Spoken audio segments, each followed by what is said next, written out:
What's going on, guys? I know I haven't been on here for a little while, trying to get my life back together. But I want to talk about this case a little bit more.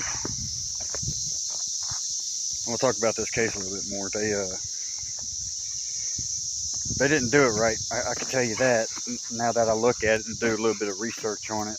It's not I can't say it's not the judge's fault, but I can't say that it is. This more leans to the officer, or the officers, the deputies that were on the scene that day.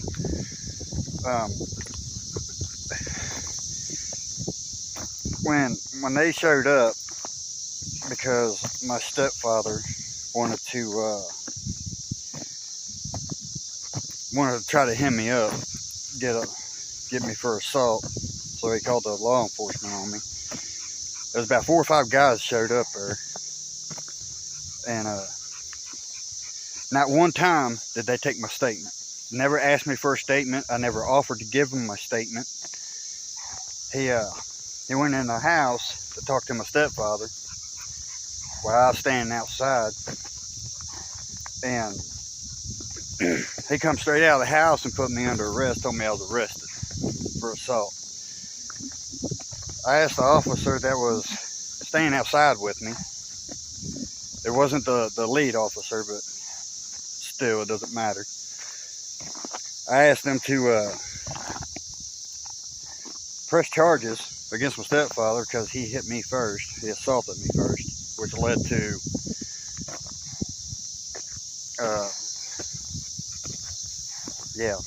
me hitting him back because I felt I was in imminent danger, so I defended myself. I didn't know what he was going to do. Well, they never took my statement, and they refused to take and file charges. And I tried to bring it up into the courtroom. Well, the officer, his name's Deputy Perkins. I told my attorney that he never took my statement, and the officer said that he took my statement from the body cams of the other officers. Well, here's the thing. I never gave my statement. So what statement did he write? Because there's nothing there on the body cams about anything of a statement that was mine. I never gave it to him. And so that tells me that he falsified a statement, falsified a legal document. Because there was literally no statement. It doesn't matter if I sit there and talk to the officer. It doesn't matter what I say. I mean, a statement's a statement. You know. I never gave him a statement.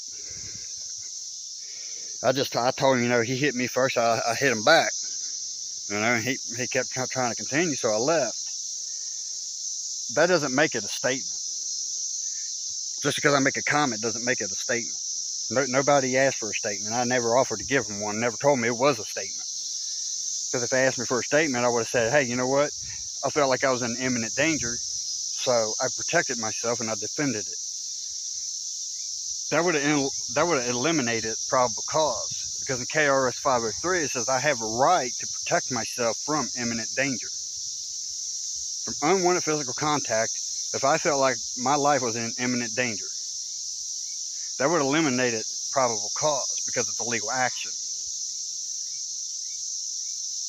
This is a violation of due process, forgery, falsifying a legal document. But see, here's the thing. The judge says, oh, yeah, okay, well, there was probable cause. Well, no, there wasn't. Just because my statement's not there to say, hey, you know what, I felt like I was in imminent danger, doesn't mean that there's probable cause. It just shows that it's a violation of due process because it's unfair. There's no fairness there for me to try to get my statement out, to try to defend myself before it goes to probable cause and into the court system. I think what I see here is, I kind of think it's a, I don't know, conspiracy or conflict of interest or something. They just wanted their man. That's why they refused to take my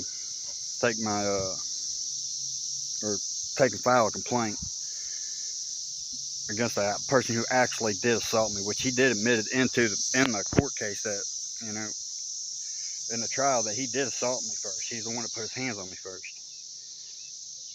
But they still haven't done nothing to him. You know, where's the freedom? You know, where's the justice? Where's liberty? Where? You know, and this is exactly why America's going to fall. This is exactly why it's going to fall. Because America's getting a head that's too big for themselves. Oh, trust me, we're almost there. Like right now, the stuff that I have prophesied, I'm seeing it. It's starting to take place now. I can see it. And it's starting with Trump. Now, I'm not saying Trump's a bad guy or a good guy. I can't judge him. I don't like him or dislike him. I don't know him. But I know God uses him just like he uses me. This ain't good. It's not good. You know, this is exactly why good people end up in jail. You know, people who really didn't commit a crime, but they get arrested and put in jail anyways because of the corruption. Nobody wants to take their foot and step out further and be like, hey, you know what? There's missing evidence here. We can't continue. Case dismissed. Right? Due to lack of evidence. You know, it wasn't fair to me. It wasn't fair to me because they never took my statement. There's two sides to every story, but they only took one statement. And that's my stepfather's. They never took mine. They just come straight out there, arrested me, threw my ass in jail. Nobody asked me for a statement. But I'm going to make another video here soon when I get a chance to, and I'm going to actually show you penal codes and stuff like that, and to show you it's not legal. And I try to get a hold of the public defender, and she, you know, it's already done. She don't want nothing to do with it now. And it's kind of her fault too. You know, I thought everything was done right until I actually looked it over myself, and it wasn't. It wasn't. You know, no probable cause. She said it was probable cause, but yet they dropped the assault charge. That was the whole reason why I was arrested, because supposedly I assaulted him. Well, if that charge dropped, how they gonna keep the other charge on me? Possession, which I really don't care. There ain't nobody gonna tell me I ain't gonna smoke marijuana. That man up there tells me I can. Sorry, nobody's my God but him. But anyways, I figured I'd touch bases with you guys. God bless.